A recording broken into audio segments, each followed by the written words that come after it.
So Marty O'Donnell is back in the news, and well, his partner that also does music with him, Mike Salvatore, is also back in the news. Well, not well, he's in the news now, I should say. So this is going to be a really interesting article, guys. That is from Eurogamer. Basically, the guy that published it was Weasley Winpully. I would seriously want you guys to go check this article out because he did a really good job on this. Onto the article. The original Halo music composers are suing Microsoft over unpaid royalties. Eurogamer can reveal. Marty O'Donnell and Mike Salvatore, who created the iconic Halo music used in Bungie's developed Halo games and more Halo products, claim Microsoft still owes them money for relating to royalties dating back 20 years. Lawyers representing the pair filed the lawsuit to a Washington state court in June 2020. Really? So about 2 years ago. Almost 2 years ago. And it has rumbled on ever since. With dispositions and discovery undertaken, a date for mediation is set for next week. But if no agreement is reached, the dispute may go to court. And in a recent development, O'Donnell and Salvatore have instructed their lawyers to explore the possibility of blocking the release of the upcoming TV show with a preliminary injunction. Well, that is kind of, I guess, fair for them to do, but that's going to be totally up to the lawyers, to be honest, because I had no idea with that. O'Donnell and Salvatore are behind the creation of Halo's iconic soundtrack, used on a raft of Halo games and products. This includes the famous Halo Monk chant, as well as the rousing "Dear Dear Dear" refrain from Halo players known well. Their lawsuit brought 6 cases of actions against Microsoft: breach of contract, breach of fiduciary duty to develop the royalties income in a joint venture, breach of duty to act in good faith and fair dealing, failure to provide an accounting partnership, unjust enrichment, and fortuitous interference. In a phone interview with Eurogamer, O'Donnell claimed he and Salvatore had tried to gain clarity from Microsoft for more than a decade on the alleged unpaid royalties, but finally decided to launch a lawsuit after failing to make progress with the company. We just never seem through our attorneys, and even when I was physically in Microsoft, I could never get much clarity on it, O'Donnell said. Microsoft declined to comment, which, when prompted by Eurogamer, Paramount failed to respond in time for publication. I'm not really surprised Microsoft is not commenting because, let's be honest, they don't want to screw this one up because maybe Microsoft is kind of in the bad corner here. Not in the bad corner, but in the corner pocket over here, and maybe Marty and Salvatore, that's how you say his name correctly, may be able to win this. Let's continue. O'Donnell says he and Salvatore, trading as O'Donnell Salvatori Inc., created and licensed the Halo music to Bungie, a deal that remained in place even as the company was bought by Microsoft in 2000, ahead of the launch of Halo Combat Evolved a year later. Microsoft counterclaim seeks a declaration that the Halo music qualifies as work for hire, and as a result, Microsoft qualifies as the author of that work. O'Donnell and Salvatore dispute this. It was never work for hire, O'Donnell said. It was always a license deal. So that's what we did with Halo, with the first Halo music ever that was written and recorded in 1999 for the first time.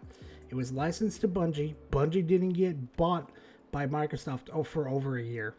In May 2000, O'Donnell became a Bungie employee, working as the studio's audio director. Salvatore, however, remained independent, working at O'Donnell Salvatori Inc. O'Donnell also remained part of O'Donnell Salvatori Inc. But at the time, the Halo music for this very nascent beginning thing called Halo was still owned by O'Donnell Salvatori and licensed to Bungie, O'Donnell said. Boy, I think Microsoft would like to have a clear licensing agreement to have with Marty right now, because this is starting not to look good for Microsoft, because, the license was towards Bungie, not Microsoft. God, this one's a huge mess, and it's starting to explain some things that I've been wondering through the years, why they don't bring Marty back or anything like that. So let's continue the article, and I'll continue my thoughts after. Just 10 days after Marty O'Donnell became a full-time Bungie employee, he became a full-time Microsoft employee when the company behind Xbox bought the company behind Halo. The composer claims contract problems began soon after. One day after signing my employee contract, I wrote this addendum at the back where you're supposed to. And I said, by the way, the Halo music up to now is licensed. It's owned by O'Donnell Salvatori Inc. and I am ASCP, American Society of Composers, Authors, and Publishers composer, and that's the way it needs to be going forward. And immediately I was segregated out from all the other people, and I was shunted into a little room with Microsoft Biz guys and attorneys who knows what, and they wanted me to explain what I was talking about.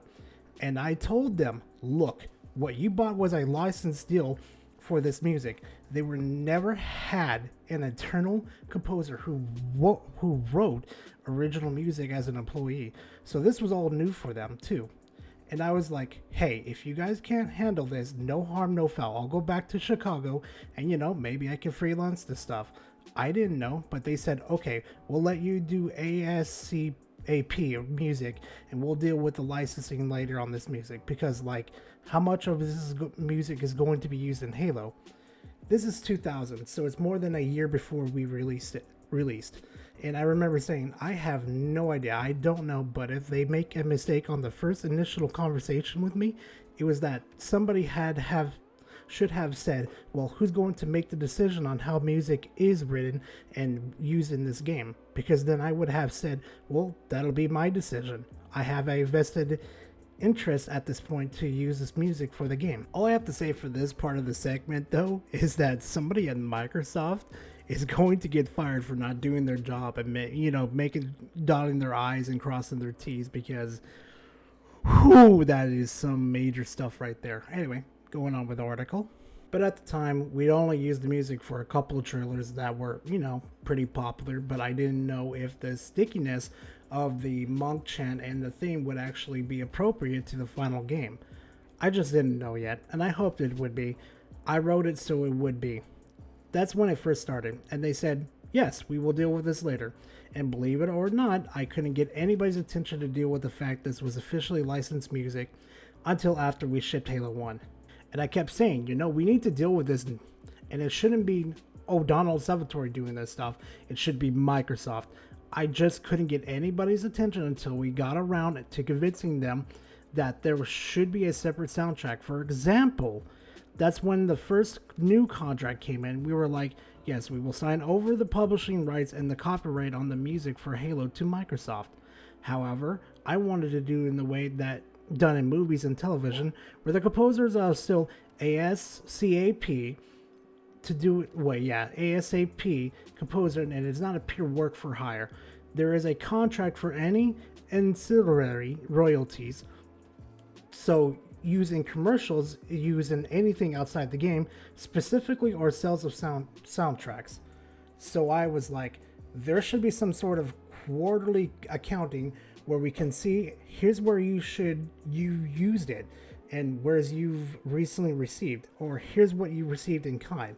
Like if you did a deal with Doritos or Mountain Dew in some sort of barter exchange, there's still some monetary value that should be accrued to the original composers. O'Donnell now claims that he didn't want to make too big of a stink over the royalties issue while still a Microsoft employee, because I wanted to keep my job. O'Donnell left Bungie in acrimonious circumstances in 2014, years after Destiny Studio had gained independence from Microsoft. In September, Eurogamer revealed O'Donnell had been found in contempt of court over his use of Destiny assets and owed Bungie's tens of thousands of dollars in legal fees. O'Donnell Salvatori launched their lawsuit against Microsoft before Bungie served the celebrated composer with contempt of court papers over videos related to Destiny that were uploaded to O'Donnell's YouTube channel and other platforms. While the Destiny-related dispute remains unresolved, O'Donnell and Salvatori are taking on the might of Microsoft in a legal battle that could significantly implications for the company's ongoing work on the Halo franchise. We're just trying to get them to do the thing that we thought everybody agreed to 20 years ago, O'Donnell said. O'Donnell said he and Salvatori have received royalties from Microsoft on a quarterly basis over the years. but the payments were not connected to accounting that showed, for example, how many units were sold or any deals done. We started getting kind of suspicious because we were like, I think the Halo 2 soundtrack really sold a lot, but we don't have any numbers that show how many units were sold. How many digital downloads happened on Amazon or YouTube or iTunes? We have no numbers. And then the check would seem like, okay, it doesn't seem like Microsoft is really making much money. So we would say, could you guys tell us the numbers are? And then they just wouldn't. But sure, 4 months later, you would get another little check and just, here's your amount. But it wasn't connected to anything. It just seemed to us like, well, wait a minute, what about Halo 1 Anniversary? You guys did a whole new soundtrack, then you did a whole new compilation. How much did you make on that? And what happened when you did the anime version? And these other films that you did, what are the ancillary? Which is support, basically. They're not the game. They're ancillary to the game. Support, basically. They did tons of different films that had the music in it, and video game projects and stuff, and we never saw any accounting about that. The ongoing sorry about that, guys. The ongoing lawsuit is, according to O'Donnell, currently about working out exactly how much money is potentially owed before settling on a dollar amount for damages. It is not, O'Donnell insisted, I claim ownership over the Halo music. O'Donnell and Salvatori were recently angered by Microsoft for failing to credit the original composers of the Halo music in last year's blockbuster shooter Halo Infinite. They're re-recording all the music for Halo Infinite, and as far as I could tell, they're not even crediting us, O'Donnell alleged. I mean, part of our contract even said if you're going to re-record any of our stuff, you need to contact us, talk to us about it, or give us some sort of information. We've heard nothing. Look at Halo Infinite. That first trailer that came out and the announcement of Halo, you saw Master Chief's leg come in, and then the opinion went gun gun go go go gun, which not only did I write, but I played and I fought for back in 2007, Halo 3 days. I haven't seen Mike's name or any of the pieces. Most people know, well, this is Marty and Mike's music, right? I mean, people who care about it or paid attention, they go, hey, this is great, but we're hearing Marty and Mike's music again. But they're not crediting on us or accounting for it or anything. So part of the lawsuit is to discover what the damages should be. I feel disrespected, Salvatore told Eurogamer in a phone interview. And more recently, marketing for the upcoming Halo TV show, set to be broadcast as part of a Paramount Plus subscription in March, has angered O'Donnell and Salvatori further. A recent promotional video for the Halo TV show features a number of characters from Paramount properties singing the Halo monk chant while gathered around a campfire. The monk chant is described as the theme of the song from Halo by one on-screen character.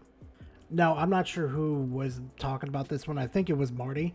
From what I've seen and I looked up the video, yeah, it is exactly what it is. I'm going to play a little clip of it just to show you what he's talking about. And even in the trailer, too, they kind of acknowledge it. Yeah, it's from Halo. It's the song. Roll the clip. Back on Paramount Mountain, where entertainment lives.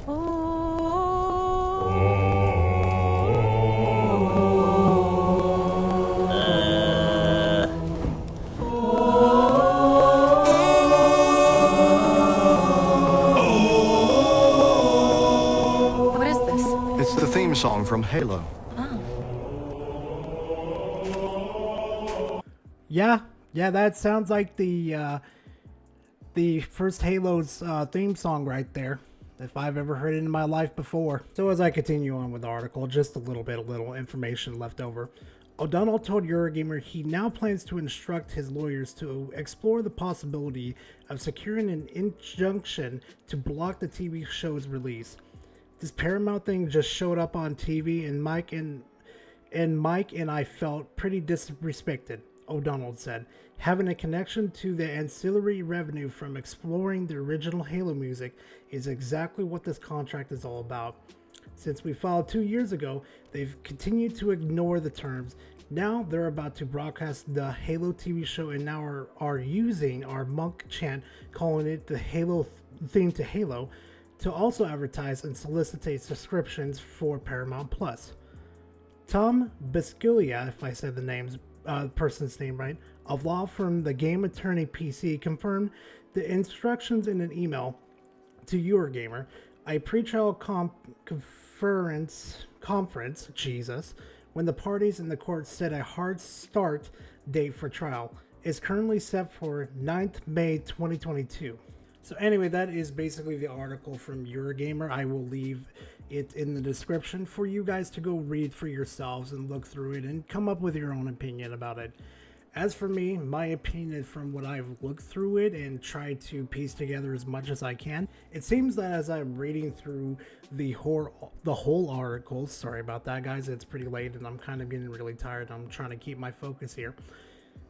It seems like Microsoft tried to do everything in their power to cut Marty O'Donnell and Mike Salvatori at every single angle that they could. It's like, for example, when Marty O'Donnell and Mike Salvatori wasn't working there, but Marty O'Donnell was.